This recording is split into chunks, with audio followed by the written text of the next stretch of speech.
So we're live. This is another episode of the KEW Exchange. Nancy is joining me today because we have a special guest that is a little confused. And this is the life of being live, and this is how we roll with that. So he thought that I was just on his podcast today, which is supposed to be back to back after mine. So I am working on getting him to the link to come on mine right now. And there was obviously a little bit of confusion there when you do back to back podcasts. Yes. So the invite never went through. This is Mr. Paul Can, who was introduced to me by Nancy, which is one of the reasons that Nancy is here to be a part of this conversation. I am waiting to have him jump on. He will. He'll get here. He'll get here. He'll get here. It's all gonna be just fine. He's jumping on now, so we're good. This is part of the live adventure, right? You know, being live. It's life. We were talking about it on Sunday. We're not pivoting. We're adapting. It's we're not throwing out the baby with the bathwater. We're just gonna figure out how to make it work and go and make sure that Paul gets this time and this space, because what he has to say is pretty amazing. I was smitten with him right away. Yeah, he's an amazing human being, an amazing soul. He's so strong and resilient and powerful, and there he is. Paul, you're coming in stream, bud. Whether you like it or not, you're joining us. Hey, good morning, Paul. Hey, Michael. Hey, Nancy. Hey, good morning. Good morning. We were just laughing about the live. What do you need me to do? You want me to change view? I think I got it now. There we go. I can do it. That's throughout. The better layout. That's the better layout. Then I get the ducks in the background, so everybody's happy. Awesome. Oh, she's flipping me around. Look at this. No. Listen. All right, well, here is Mr. Paul Can. Thank you for having me, Michael. I'm excited for our conversation today, and Nancy as well. It's great to see you again. Always. It was funny because when we were talking, I don't know, what was it, a couple weeks ago? I know we mentioned doing the back-to-back, and I just noticed today that I don't think you ever received my invite, so maybe that's why. That's why I was like, did I miss something? And I was looking at my calendar, but that, it all works out actually because it all works out. So this morning when Michael was asking you if I could join, you were thinking that I'm joining him on your podcast. Yes, I thought it was at that time slot for some reason. So welcome to Live Life, because this is how it works. We're on LinkedIn, Facebook, and YouTube forever. And amazing. Paul, why don't you tell us a little bit about yourself? Yeah, for sure. So thank you, first of all, Michael, for having me, and I'm excited for our conversation today. So I'm Paul Can. I'm a high performance and authentic leadership coach. So I work with corporate executives. I work with corporate professionals that are really in the space of being burnt out. They're exhausted. They're miserable with where they're at in their jobs and the work that they're doing, and they are just unfulfilled. And I really support them in figuring out what is their purpose, what is the vision for, what is the type of life that they want to create, who are they authentically. And I think that one, a lot of times we don't really think about, because we have our identities tied in with our jobs so closely that, like, who are you really without your job? So we really explore that. And at the very core of it, figure out what is the work that you're meant to do that really lights you up at the end of the day, whether it's, has you jumping out of bed, whether it's starting your own business, whether it is maybe a different job, maybe it's different type of work, or really reframing where you're at. So that's a little bit about the type of work that I do. I'm the host of the Yes, I Can podcast, which is all about creating a platform for celebrating, as well as, sharing why it's so important to be fully unapologetically, authentically you.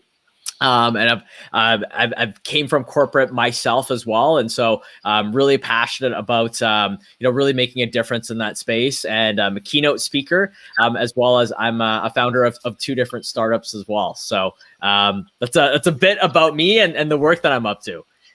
So you have nothing going on. That's what pretty much. Not a whole lot. You do very minimal on a daily basis.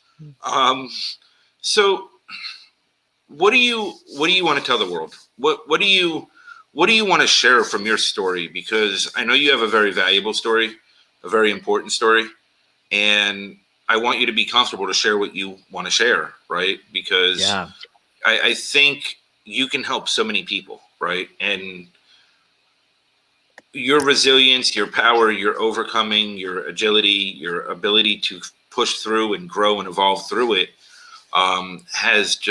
it's inspired me, right? Hearing your story. And I'm somebody that has my own crazy story, right? So I want you to really feel open to share what you feel willing to share. Yeah, thank you. I appreciate you creating the space and this opening to really allow me to share. And I think, when people ask me what I do, kind of the beginning is kind of the front stage, but the backstage, which is where all the juiciness is and the why behind what I do is the true story for why it's brought me to this point. And that is 11 years ago, I came out as a transgender man, and I went right back into the closet because I was told by people closest to me that no one would ever love someone like me. No one would ever accept someone like me. And I fully believed them. I looked at myself in the mirror and I said, yeah, like, you're right. Like, who would love someone like me? Who would accept someone like me? And even leading up to that point, it was such a big decision because, I mean, for me growing up, I didn't know what transgender was. Like, it wasn't even a thing.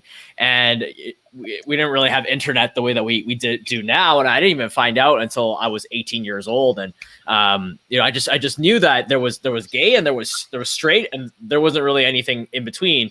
And I just kind of felt like I didn't really know who exactly I was, and I couldn't really explain it. I just knew that I wasn't allowed to be fully me, especially coming from an immigrant family, coming from a Catholic family. Like, it just wasn't, I just didn't feel like I had permission to even explore what that would look like. I just knew that I didn't fit in. I knew that it felt like Halloween every single day where I was just playing dress up. And I knew that I also, in order to appease the people around me, I didn't have the permission to be me, whether I liked it or not, because there was so much commentary and criticism about how I would show up. And so when I was 18 years old and I finally, I was in my first relationship with my girlfriend at the time, I just knew that the lesbian tag label didn't fit me. It's nothing wrong with it. It just didn't fit. And so when I finally discovered YouTube at that point and was, doing a little bit of research, and I came across these transgender guys that were talking about their experience, I was like, wow, like, this makes so much sense. Like, this is who I really am. And then when I started meeting more people in the community, the narrative around me was that you're going to be prepared to lose all your family, all your friends.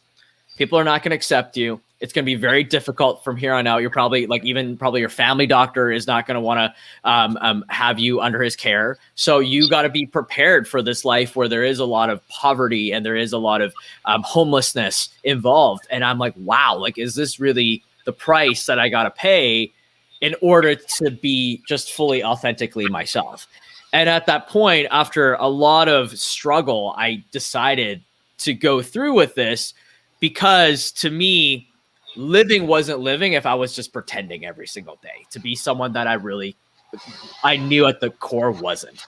And so I was fully prepared to pay all those prices. And at the same time, it didn't make it easier when I was in that transition phase of being treated different. I can very clearly remember how I would be treated differently. I would be addressed differently. People would mix up on my pronouns all the time. It would be so awkward. I couldn't even go to the bathroom. Like, I had such low self-confidence. I couldn't speak in public because people would look at me differently and they didn't really know what to make of me. And I just thought to myself, I just need to get to the end of the tunnel. I need to get to the end of the tunnel to finally be Paul. And then everything is going to be good. I'm finally going to be what I've always wanted to be, which was accepted, which was to be liked, to be quote unquote, be normal. I just wanted that. I didn't have these big dreams of like wanting to be ultra famous or ultra successful. I just wanted to be normal. I just wanted to be accepted for the first time in my life. And I wanted that so bad that when I finally became Paul, I was terrified of losing it all. I was terrified of going back to this place of being rejected and ostracized. And so every single day I was living in fear. I was terrified about who would find out about my past. I was terrified about who would find out about me. And even when I met my wife and she loved and she accepted me for everything that I was, that I am. And that in the back of my mind made me even more terrified to lose everything, because I told myself that she's going to wake up one day and she's going to realize this is not what she signed up for, and she's going to leave me. And I had so much shame around myself. I couldn't even say the word transgender for 10 years. It couldn't even come out of my mouth. I had so much shame around it. And I kept myself in this invisible prison. And I was constantly just self-sabotaging myself. And I told myself, hey, things can't get too good in your life, my life, or else it's going to be taken away from me. And so I was constantly trying to find things to validate my worthiness. So it was becoming like a workaholic, and I would be working all the time and looking to, if I had more accolades and I made more money and I had more things in my life, that I would finally feel enough. And the more I tried to do that, it was kind of like sand that you would hold on to. It's like the harder you grip onto it, the more it just leaks out of your hands. And that was how I felt like. And I finally got to this point in my life where I still remember this moment very, very powerfully. I was in Bali at the time. I was living in one of the biggest cities and in North America. And I was living in a penthouse. On the outside, everything looked amazing. I was working at a 6-figure job and I was vacationing in Bali. And I remember we had this moment. It was a beautiful sunset. I was on the beach. It was just me, my wife, and our tour guide. It was like we had completely to ourselves. And I had this moment where I thought to myself, why am I not happy right now? Like, why does everything feel gray? Like, it just felt like watercolor on this plastic board. It's like it sits there for like half a second and then you tilt it and then everything just falls off and it's just this residue left over. Like, that's how my life felt. And I thought to myself, what's wrong with me? Like, why am I like on the outside, everything is amazing. Why do I feel so empty in this moment? And it wasn't until, things started spiraling more and more and I started realizing I was mechanically living. I had no joy in my life. And my marriage was falling apart. I was on the verge of separation. Like, things just really weren't working. And it wasn't how I didn't try. I kept trying, but I kept hitting up against this block. And it wasn't until my wife was saying, well, I feel like I either got to leave or I'm going to die here. And I realized at that point that things drastically had to change in my life, or else I was just going to lose everything and everyone in my life. And so I went in to do the inner work. I went in to really look at the deepest parts of like what was really not working in my life, and went into a transformational leadership program. And that's where I really came face to face with realizing I had been living my life in a way where I was constantly in the self-protection mode of burning the things around me so that it wouldn't hurt me.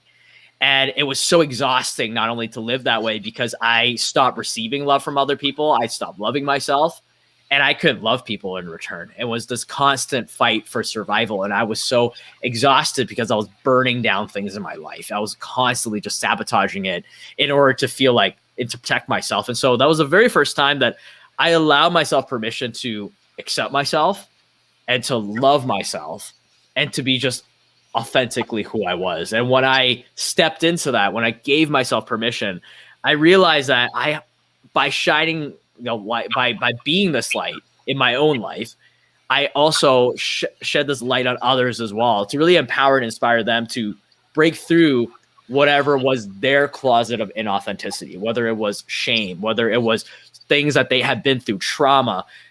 Maybe it was just parts of themselves that they just didn't feel safe, like they could share it with the world because there was a narrative or a judgment around it. And I also realized I gave them permission to do so, to step into their power and into the spotlight in their own lives. And so, it really brought me onto this journey to, not necessarily, after that, I was like, what do I do with this? I'm accepting of myself and I'm loving of myself. The people around me started, I was telling the people around me, they knew, they loved me. And I'm like, well, where do I go from here? And where does this part of me, how much of this do I share with the world? And I was building up my coaching business at that time, and I just hit this wall where I couldn't get past it for some reason. And I realized it's because for me, my purpose in the world is to be a stand for authenticity. And I can't do that without being fully authentically me in the world. And that for me was terrifying. Like, letting everybody know, it's one thing to let the people around you know.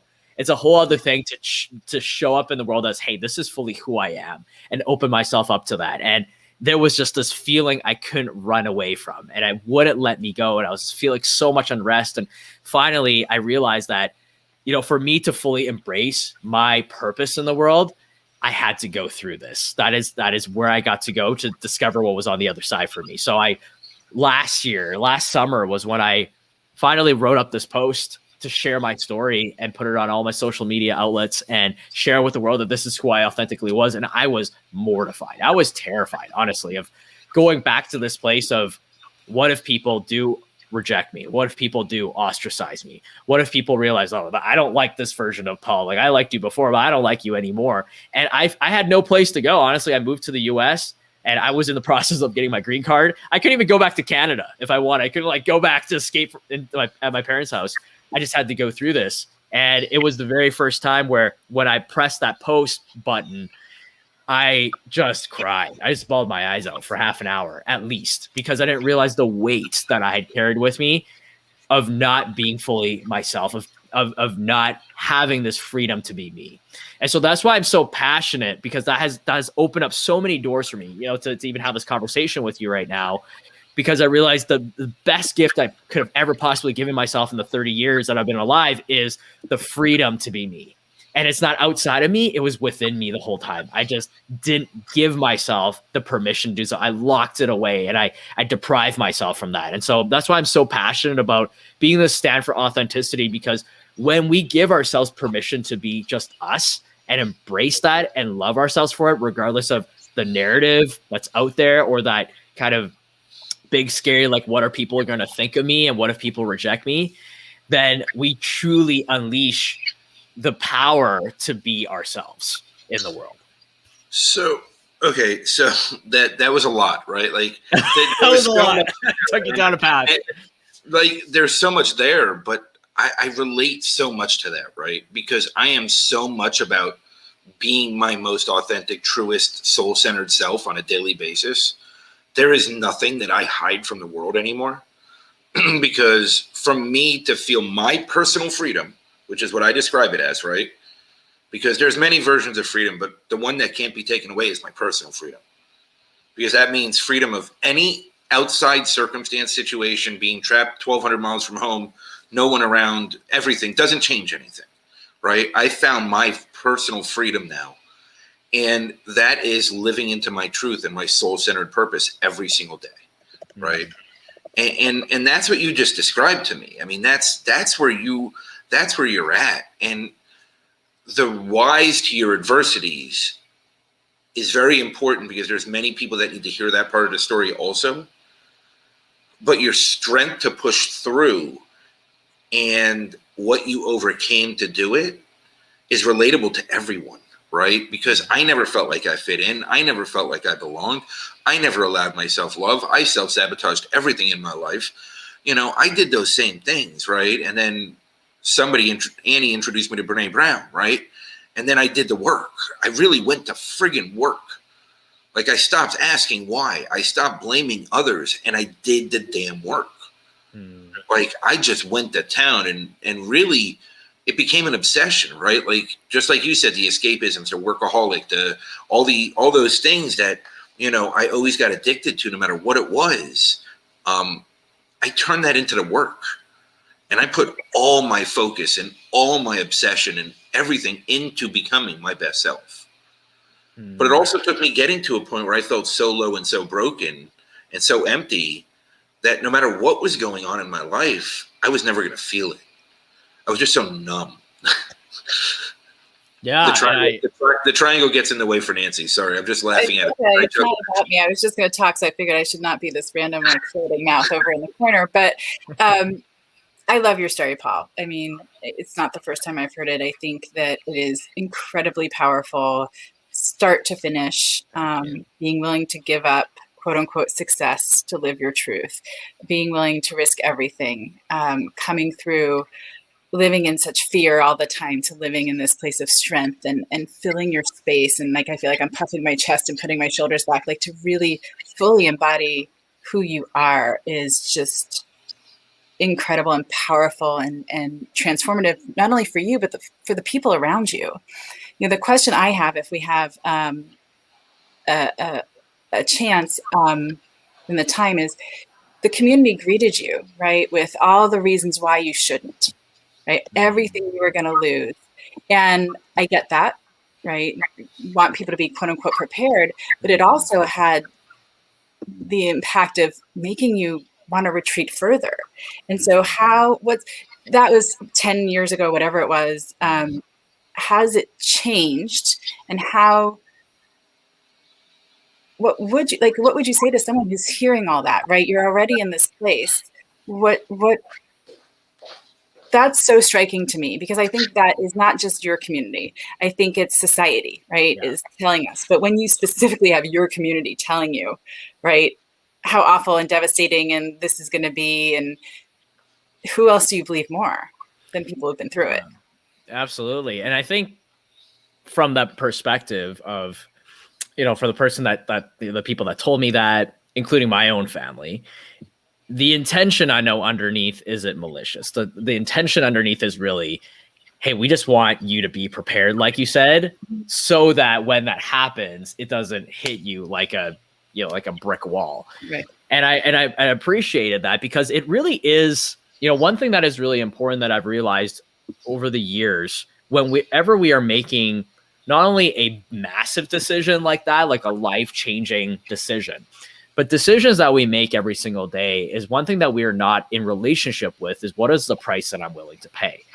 And so often when, for example, we even put ourselves out there and say if people don't respond favorably and they're rejecting us and, saying all these different mean things, and then there's the sense of like, oh, like, I can't believe that happened. But at the same time, I realize when I'm in that space, I get to reflect back on, oh, actually, this was the price I was willing to pay. I was willing to pay the price of being rejected. I was willing to pay the price of not being liked, to be uncomfortable, to get it messy, all those different things, because there's always a price to pay. It's almost like this ticket into the theme park. There is an admission ticket. And the admission ticket is to let go of being comfortable. It's to let go of like wanting to be like, because if that was the case, then we wouldn't ever say anything. Like we would just stay in our corner and not use our voice. And often I know I've been in that place before. I'm like, I don't really want to say anything right now because I want to be comfortable. Like I want to be liked by everybody. But I realized that also holds my power. And so when I came face to face with, okay, these are the prices, and just because they're prices doesn't mean I necessarily have to pay them. I just have to be willing to. And for me, because that was such a pivotal moment for me, I'm like, well, am I willing to go to this extent to be me?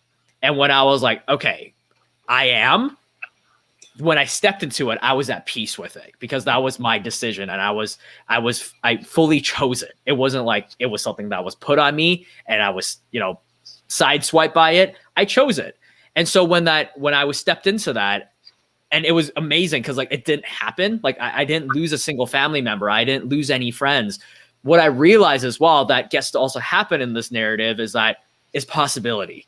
What can be possible on the other side? And I feel like that's part of my story, because a lot of times, like for me, when I was going through this, I heard a lot of the doom gloom of what could happen. But what also kept me focused on, this other side that I was going to, was the possibility that it could be different. Was this narrative that, okay, well, just because I am different, that this doesn't get to hold me back. And one thing that has been really interesting as I've been sharing my story, and I've been struggling with this as well, is often I feel privileged in terms of I didn't get kicked out of my house. My parents went down their own journey to support me, and it took them a while to be fully accepting publicly, especially, but they didn't kick me out of the house. They still provided for me, and I still had the opportunity to have an education. I had the opportunity to go get a job at an amazing Fortune 500 company. I met an amazing woman who became my wife and accepted me and loved me. And I know that's not everyone's narrative, and I actually have this guilt sometimes of, man, like maybe I'm not relatable. Like maybe I'm in this place of like, I haven't gone through what many people that have gone through this transition have been through in terms of being kicked out of their house and losing family and friends and really struggling on that level. But I realized what I do get to be, though, is this voice of possibility of when you are your full authentic self, what can be possible on the other side, what it can look like when you truly hold yourself to this vision of what your life can be like, that you are worthy of love, that you are worthy of success in your life, that you are worthy of, being surrounded by people that love you and hold you and see you for who you are. All of that can also be possible. And so I realized that has been part of my message for those that are out there that are going through, whether it is being transgender or just any kind of transition or big choice in your life of like, I am choosing this path that is that the path least taken, that yes, there is these things of risking being uncomfortable and not being liked and being rejected. And at the same time, there's so many amazing things on the other side for you where you will find people that will love you and accept you for who you are, that there are people that will want to pay you for you being you and can see you for your gifts, that there are people that will love you and want to be in relationship with you because they see you in your greatness, because they see you just being you and they love that about you. So that's part of my message, is that don't let that shrink you. Step into it, face it, go through it. There's no way but through. When you go through it, when you gave yourself permission to go through it, there's so many amazing possibilities on the other side for you. Sorry, Mike, go ahead. No, go ahead. One thing, because you know what happens when Mike and I are on together, I like step all over his toes. But just one more comment is that, yes, what's the cost? One of the things that helped me is sometimes what you're risking, sometimes what you're quote unquote willing to give up, what you're going to pay, right? Give out. It's not always negative. Like when I told my story, I gave up the weight of it. I gave up the exhaustion of it. I gave up the, worrying every day that someone, was going to find out or whatever. So yes, I was willing to sacrifice people, feeling about it a certain way, or, I work with kids and what they would think. But ultimately, most of what I paid was getting rid of so much negative.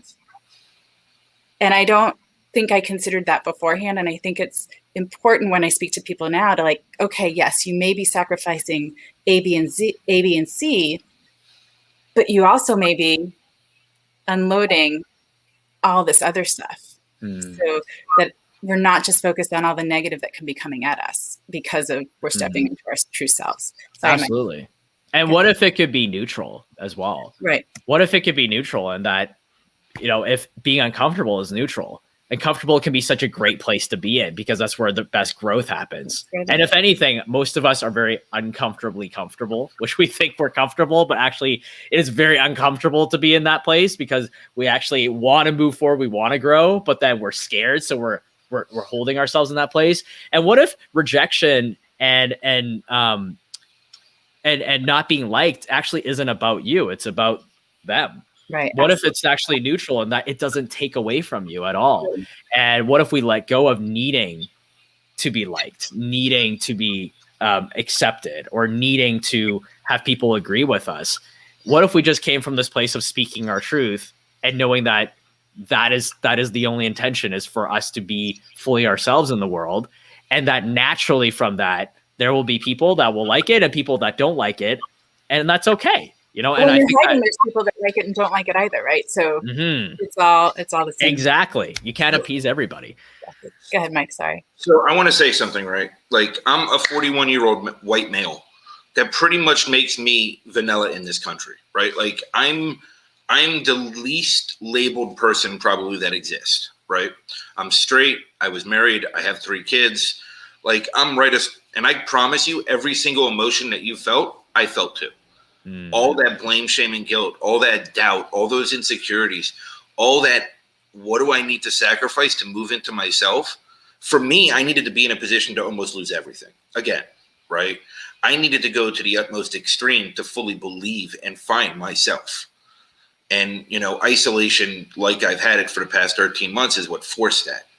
And, for me, it was extreme. Like, I needed to get there, and I hated myself. I despised myself. Paul, I didn't say I loved myself until last September. I'm still starting to say I'm in love with myself. This is a process. Absolutely. I mean, this is a lot of work, right? And there is not a single human being alive on this planet that would not resonate with your message. Again, different spaces, but understand the message. because every friggin' one of us has something that we've hated about ourselves. Every single one of us had to be willing to make certain short-term sacrifices in our life to step into our truest, most authentic self. And that is not easy to do for any of us. For me, it was literally being forced upon me, and I've sacrificed my whole life.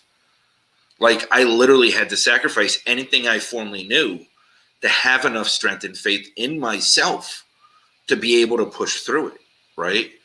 Because at the end of the day, that's what it comes down to. You need to believe in yourself more than anyone else on this planet to be able to push through it, right? And the strength and the resiliency that you've shown, it inspires me. Like, hearing it just wakes me up again. It fires me up hearing this, because like, I feel my energy flying right now, because, you know, as I've been going through this process, sometimes I forget where I started, right? Like, I never want to forget where I started, because I never want to get to a point that it's so absent to me that I don't remember where I came from. Yeah. And, you know, like, there's so much crap in the world today, and, you know, you still have many stigmas that are against you, and you probably will your whole life. And that's just a fact, right? Like, I mean, I'm in Arkansas, and I just watched a bill they passed, and there's lots of these states passing these crazy bills that, you know, whatever, right? Like, I don't think we need to get into the politics side, but it's ridiculous to me. Why can't we just accept human beings for their soul-centered self, their core, who they are? And why do we need to consistently label? Are you scared of your child getting a scholarship that wouldn't have got it either way?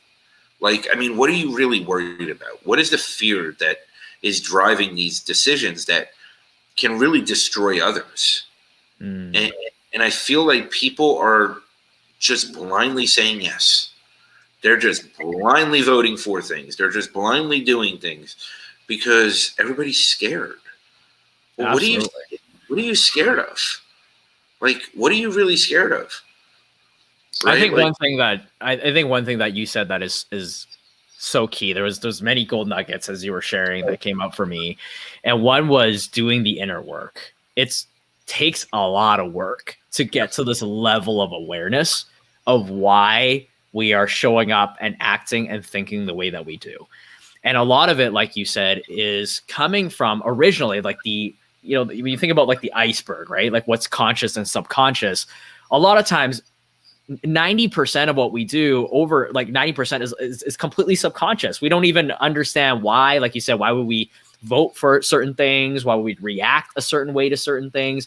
And it really comes from a deeply rooted insecurity or story that we have growing up that's so deeply rooted. Like like for us, the age of 0 to 8 is so critical, because that's when all of our stories are formed in terms of why we think the way that we do, why we react to certain things and we don't really know that until we really go in, like you said, and do the work.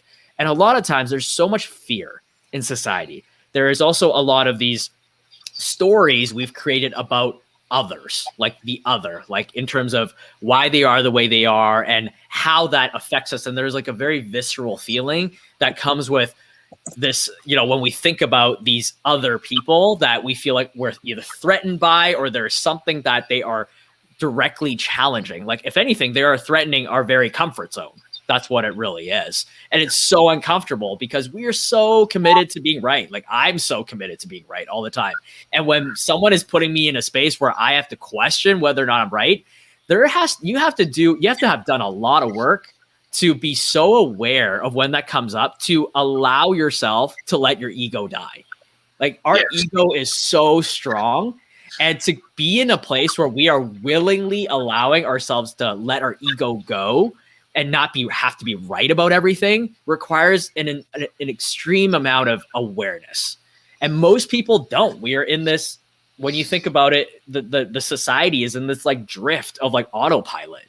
And why don't you vote for me, think for me, decide for me, tell me what it is. And I don't really have to think much about it because I got so much stuff going on. We all got our own stuff, and that it doesn't become a priority to go in and go to this uncomfortable place of questioning, what are all these stories and where does this really come from? So when you think about people like myself, there has been narratives around what transgender people are like. I mean, even in my own family, I have had to have these discussions of like, even just dispelling certain things like washrooms, like, right? Like, we're not getting political, but even just to share my own story, when I was going through the transition, I just needed somewhere to go pee. Like, that's honestly it. And there would be times where I still remember it was like -20 outside. It was Celsius, but like cold. And I was in one building and they didn't have unisex bathrooms. I was uncomfortable going to the girls' bathroom because, like, you wouldn't want someone like me in the girls' bathroom, and like I couldn't go into the guys' bathroom because there was people that were like, that I might run into, and they're like, "What are you doing here?" And so I didn't feel comfortable. I just needed to go pee. I'm not trying to do anything. I just need to go pee, and I would literally have to walk 10, 15 minutes to another building to go to a bathroom that was unisex, and it was this feeling of like I can't be myself anywhere, and this feeling of I just wanted to get in and out. I'm not trying to do anything to anybody. But even just something like that, it's like when you put a humanness to it in terms of being open to others' experiences, then you can understand that it isn't narratives of like someone's trying to attack your safety, someone's trying to attack your security or your kids. I think we really get to get uncomfortable, be willing to be open and get uncomfortable. And are you willing to be wrong? I think that's a very fundamental question. And if we're saying yes, then we can open up new possibilities. I'm wrong all the time. So oh man, you said so much there. It's like, wow. Like, again, reverse the golden nuggets because you just dropped 100 of them. So when I'm looking at this, right, like I help show people a hyper acute awareness of themselves, right? Like, my intuition guides me to everything that I do in my life. And at times I'm very harsh and blunt, which I'm working on. I'm not trying to always be that way. But my intent's always pure, right? Because I try to show people what they're missing for themselves. Now, granted, I do have circumstances where there's emotional entanglements, which really screws with shit, but that's okay. My intent's still pure, right? And I'm still trying to show them their hyper acute awareness for themselves, their patterns, their triggers. Be aware of when you switch from your soul-centered self to your humanness, right? Because I still do it too, right? Like, this isn't a perfect process.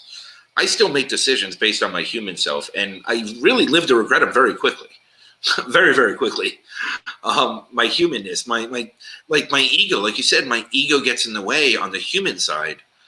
When I say soul-centered, it's from the purest intent in me possible, directly from my soul, with the absence of ego and humanness getting in the way. And it's so magical when we allow ourselves to live there, right? It really is a euphoric feeling almost when you live in that space, because that's that personal freedom, right? But it's what sacrifices are you willing to make to get there? Because there are sacrifices. There's sacrificing ego. There's sacrificing old self. There's death of your old self. There's death of humanness in a lot of ways. Losing those behaviors, those traits, those characteristics, that for me have been ingrained my whole life, right? Like, it's this enormous process. And then also learning to live without the attachments, the attachments to outcomes or expectations, right? Yeah. And that's a very tough one, right? Because I always expected more from myself. I always expected different outcomes from myself. I always judged myself. So if I'm doing those things to myself, I'm obviously reflecting that back out to everyone, right? So I'm obviously judging and expecting and creating outcomes for everyone in my life. So it took a lot of work for me to be aware of when I'm slipping back into that. And to see those things before I fall into it. Right? Absolutely. I think one thing that you said that's really important there is around expectation. Expectation leads to premeditated resentment.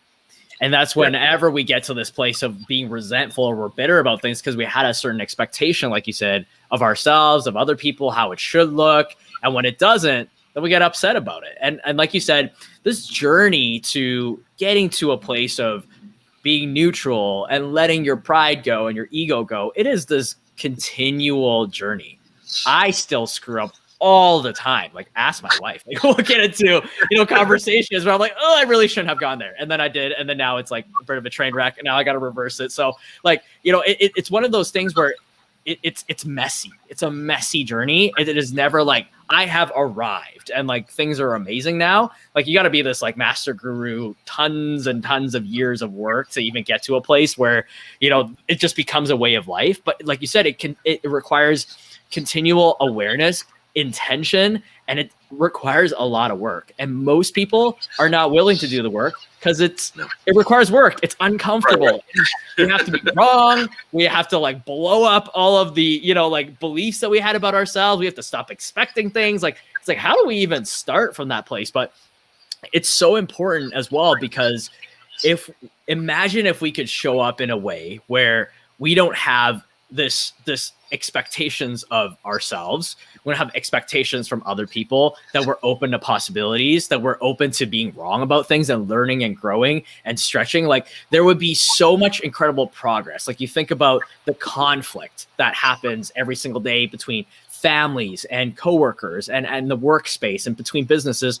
It just wouldn't exist. It would completely go away, because we're not making it about us. And often we do make it about us.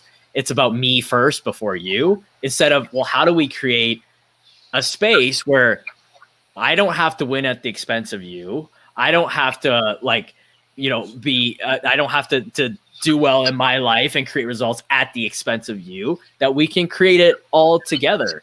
And it does come from a place, first of all, of being super aware of ourselves. And from that place of awareness, that's when we can be aware of other people. And like, okay, if someone's reacting a certain way to me, where does that come from? Like, are we picking up on the clues on, maybe what was triggering for them? Or is something not landing for them? Maybe it's about something that's coming up for them. And how can I be compassionate about that, instead of also judging them, because I'm judging myself in the first place of why I am a certain way.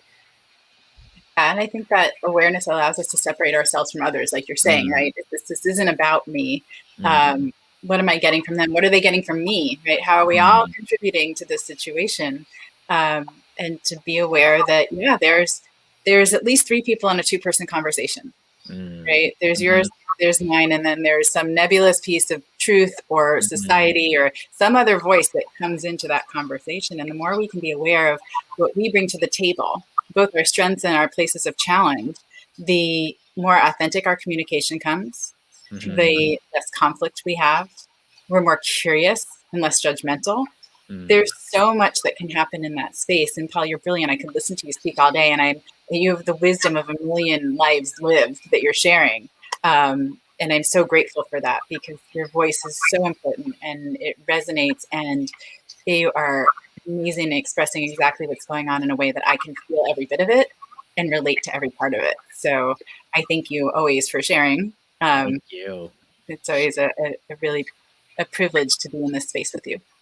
Absolutely. Same for me as well. Thank you for giving me this space. It's always amazing to be having these conversations, and I with amazing individuals like both of you, Michael and Nancy. And the more conversations like this that get to have, the more that we are planting seeds along the way to even, spark one little, change in terms of a question, like you said, someone getting curious.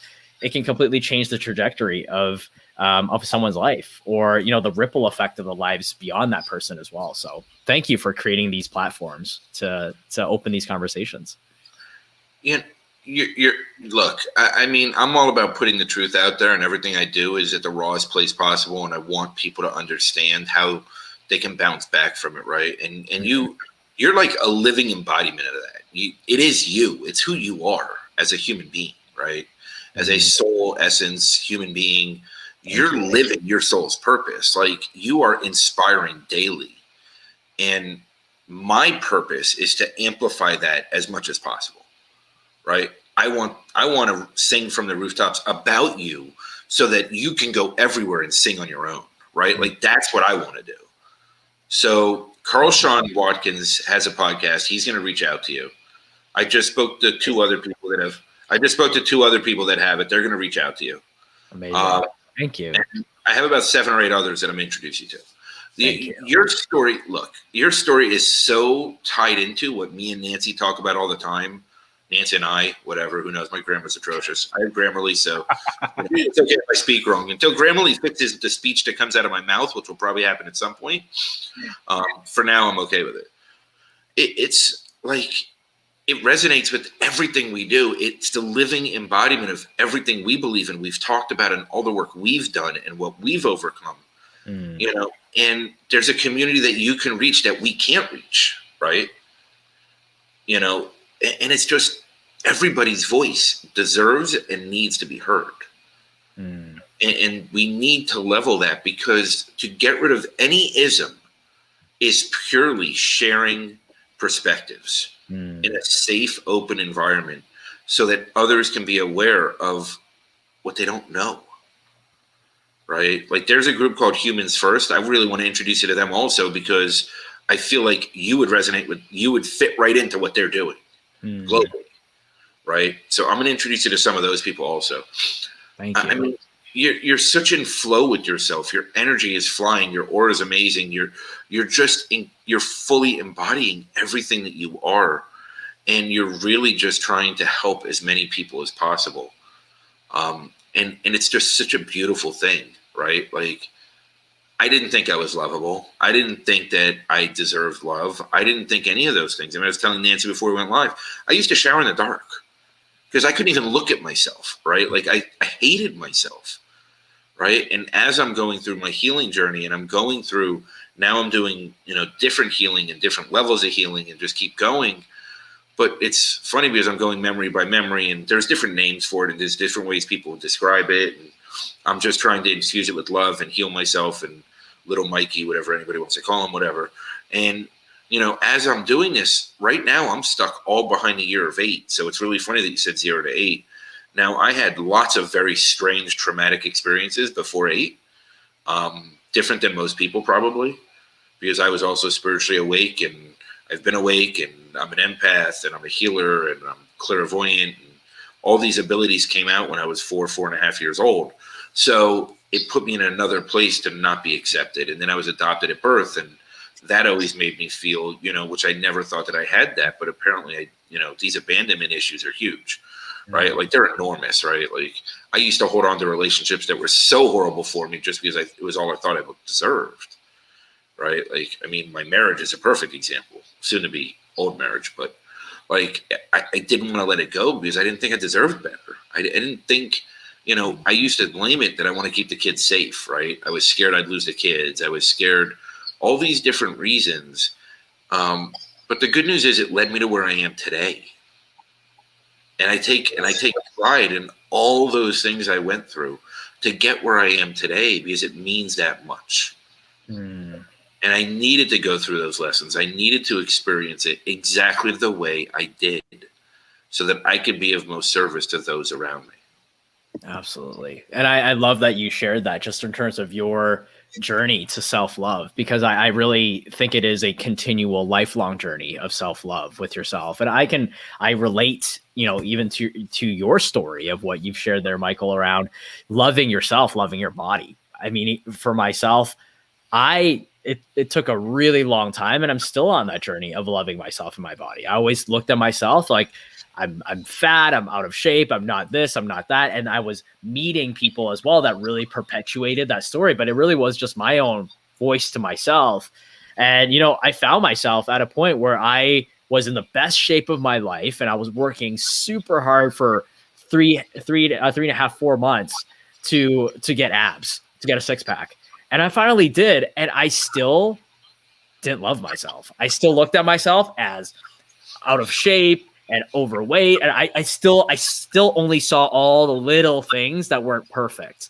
And so I realized at that point, I had nothing to do with my body, and everything to do with my love for myself from within me up here, like you said, Nancy. And so I think I love that you're sharing that, because it really is, everything that we do comes from a place of self-love. And that is the very core foundation. If we don't love ourselves, every reflection, like if you really pay attention to your thoughts, I used to think to myself, I love people watching.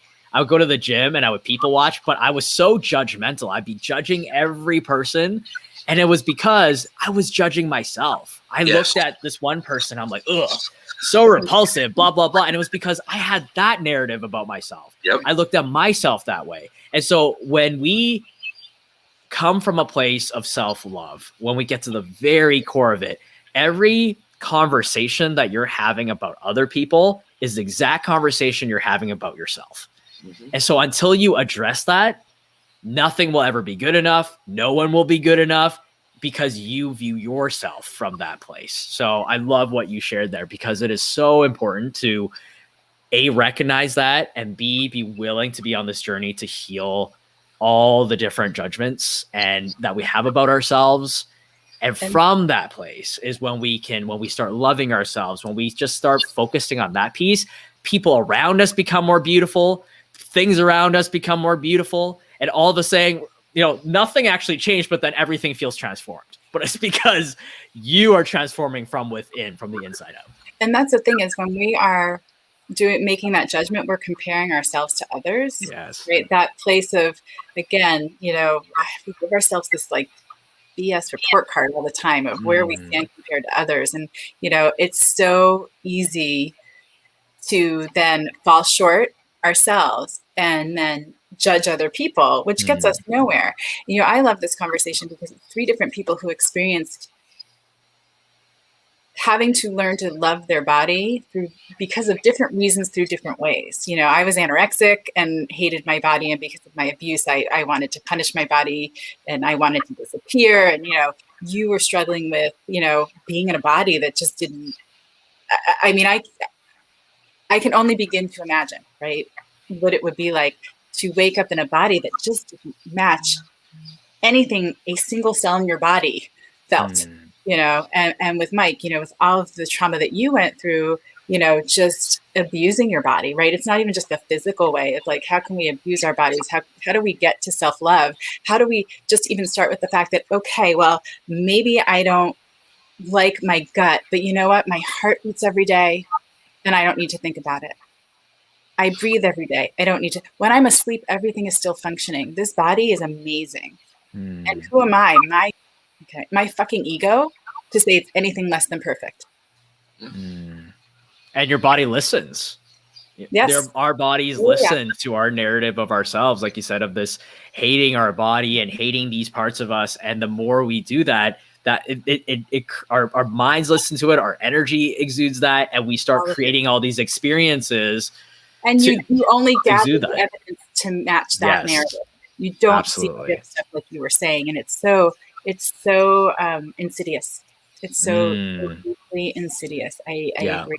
Yeah. The brain is this brilliant, right? We couldn't come up with technology that could match a brain, and yet it's so dumb because it's just going to listen to us. It's just going to listen to us without question. So real quick, Paul, Sunday evening, you're going to be on our show Sunday, me and Nancy's show. I already sent you the invite. You're already in. And I spelled the website right this time, so now you're definitely going to get the invite because apparently I did CAN instead of KAN, which is why you didn't get the invite. Got it. Yeah, I get that sometimes. So yes, Paul can KAN. Yes, I can with a K. Yeah. Yes. Yeah. So I already sent you the invite. So you're in Sunday. So you don't have a choice. And now my soul. World of Mike Paterano. Yeah. And I mean, now granted, I only do 5 different shows a week. So the odds of you being on all 5 in a week is very possible at this rate also. Because I might just bring you on every single. Actually, you know what? You're on me and Jarvis Tucker's show next week now. Because we don't have anybody for next week. So I'm bringing you on that next Tuesday evening. Awesome. There you go. You're giving us, like I said, I want you to come out because we want to amplify your voice. Thank you. I appreciate that's that. men and sharing their emotions. So we're good. So and another very important conversation. Yes. Yeah. So you're in to be a man in the world. Yeah. Right. And that men being vulnerable is supposed to be weak. And honestly, it is the place of your greatest strength to be vulnerable. Especially as a man, given the messaging. Yeah, so you're in for that too next Tuesday. I already sent you the invite. So, and then I have 2 more shows of ours, right, that I have to discuss with others because I can't just make plain decisions on my own. I mean, I could, but then I get kicked back sometimes. Not saying by who. Just be prepared. Oh, sorry. It's me. Just be prepared for more invites. Clear. Yeah, I love it. I love these conversations. I always told my wife, if I could just do this all day long, I would totally do it. I just talk. I think that the very thing, going back to like loving yourself is about really embracing what your gift is, and the thing that you're often reprimanded for when you're young is the very thing that is your gift. And I got told all the time I talk way too much when I was a kid, too much energy, all the things, you're too much. And so that was really a clue for me in terms of this is actually my gift. I love doing this, and if I could do this all day long, I would. Which is why I was every report card more socially motivated than work oriented, which remains true today. And I'm a speech language pathologist. We talk. Paul, I have a question for you, and you don't even have to answer it here. Do you and your wife ever appear together and tell the story from both sides? Because I'm going to be doing a show where Simon Dillon basically heard my story and is like, I use my platform in any way you want to. And what I decided to do is invite my best friend Raquel Boris to come with me so that people can hear the story from both our sides. Somebody who went through it and somebody who is going through it with someone who went through it, someone who was supporting someone who, I don't know. To me, I feel like that, and vice versa for her story, and she's very open about the fact that she attempted suicide when we were in college. Talk about that story from both sides, how she was feeling, how I was feeling, what that was like. Hang on. So I just was curious if you guys ever do that or would consider doing that, because we're totally open to it. I think both of us have been very open about sharing our stories. So you might want to go double check before you get back in the doghouse. Now that you guys have seemed to be, let me double check with her first. You don't have to answer it now. My told her. Yes, exactly. Honey, do you want to go live and it stays on the internet, forever? Why don't we double check this? So sign me up for that one. Yeah, don't pull a mic. Don't pull a mic, because I do it all the time and I don't ask, and I just pull people in whether they have a choice or not. Yeah, for sure. I get that. I will definitely double check with her. She has an amazing story on her own as well, and that also gets to be amplified. So Mike, I think I just created my next show. I think. I'm pretty sure you just did. Okay. The magic of Nancy. Maybe it's a monthly, so I don't, kill myself with yet another show, because I'm already committed to 4 a week.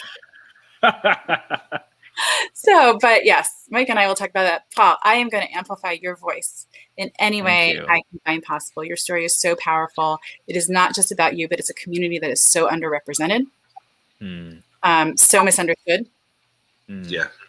And so needing loud, brilliant, strong, successful, thriving voices. So anything I can do.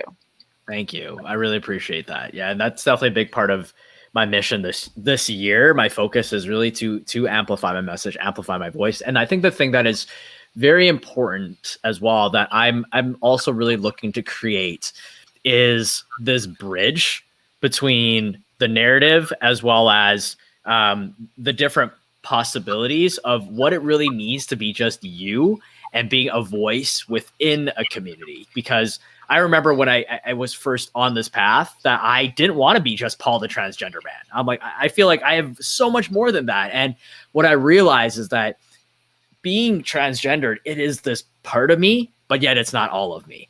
And I think that is so important for anybody, whether it is transgender, whatever it is that you are. And it could be, you get like, it's almost like insert blank here, whether it's Black or Asian or, having been through trauma or whatever it is, that it is part of you, but it is not all of you. And it's so important to share these different mosaics of what it looks like, because each of us is our own expert of our own experience. And the more people see that there are different versions and different narratives and different stories and it looks different, the more that we can be open to seeing, other people from a different light and seeing that, okay, there's yes, the transgender narrative, but the transgender narrative, there is a billion different stories and different versions of it and different facets of it. And I don't pretend to be the expert of the transgender experience. I can only be the expert of my own experience.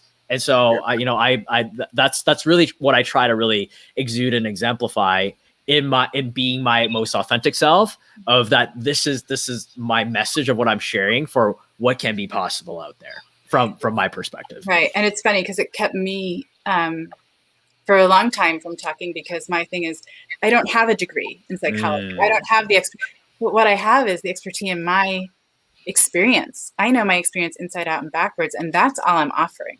And not all, I shouldn't say it. That's what I'm offering. Yes. Right? And there's so much power in that. And same with you. You're offering your experience, which is one of so many experiences. Both you and I, you said earlier, I had the best of a worst situation. I had all the support. No one ever doubted me. My parents could afford therapy. Just everything that could go right, given the worst of what I had been through, happened for me.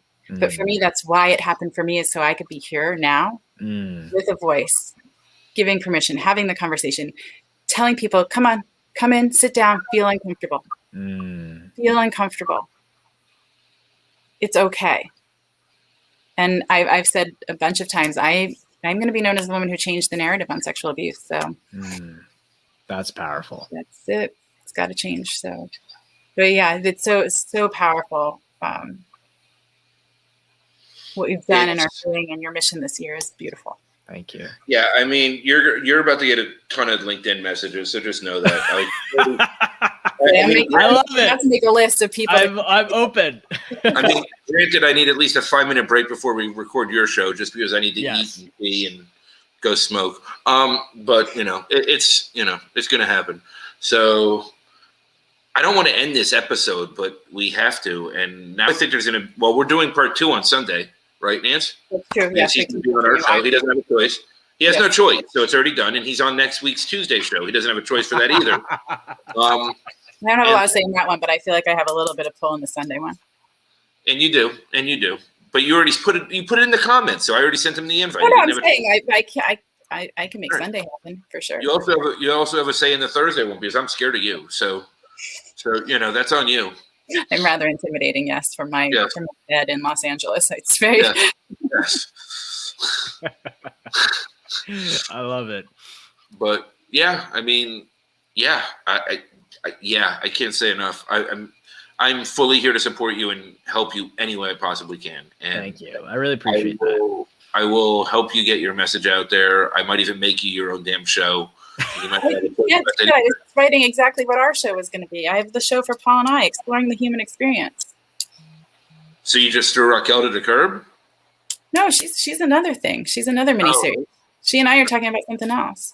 I have all sorts of things going on in my brain. There's a room for everybody. Abundance mentality. There's room for everybody. And why can't be part of, as a guest, exploring the human experience? That's the whole point, is how many different ways do people experience life, and the same quote unquote thing experienced a million different ways by a million different people. Yeah, I agree. Seems like you're learning from someone. Anyway. Thank you. I want to say thank you to you, Michael and Nancy, for creating platforms like this for people like myself to really come and share, our stories, and you're giving a platform for voices to really be amplified in the world. And so I really want to acknowledge the both of you. Thank you for the work that you're doing, and thank you for having me as a part of it. I just really appreciate it. I'm so honored. Definitely, and we appreciate you I appreciate you as well, and I appreciate Nancy as well. I'm not going to speak for Nancy. I might get shanked by a plastic spoon, but in the meantime, bad, man. No, I appreciate you both. I appreciate your willingness to be authentic and genuine and honest and present, and to engage in conversations that need to be given life and breath. 100%. Well, world, thank you so much for this episode, and I guess the three of us will see you on Sunday. Yes, because that's already in the book. Me and Paul will see you on April 6th again, so that's in the books. Me, Jairus, and Paul. Oh shoot, I never told Jairus. Anyway. Right. So Paul, it's Sunday at 5 p.m. Pacific time. Okay. Yes. Got it. Well, he already has the invite. It should now that it goes to the right. It goes to the right email address. So now it should actually show up and populate in his calendar on his time zone. In theory. In theory. I love it. All right, guys. Thank you so much, world. Oh, Siri just answered me because when I said in theory, Siri answered. No, all right, I've got to run. This has been beautiful. Thank you so much.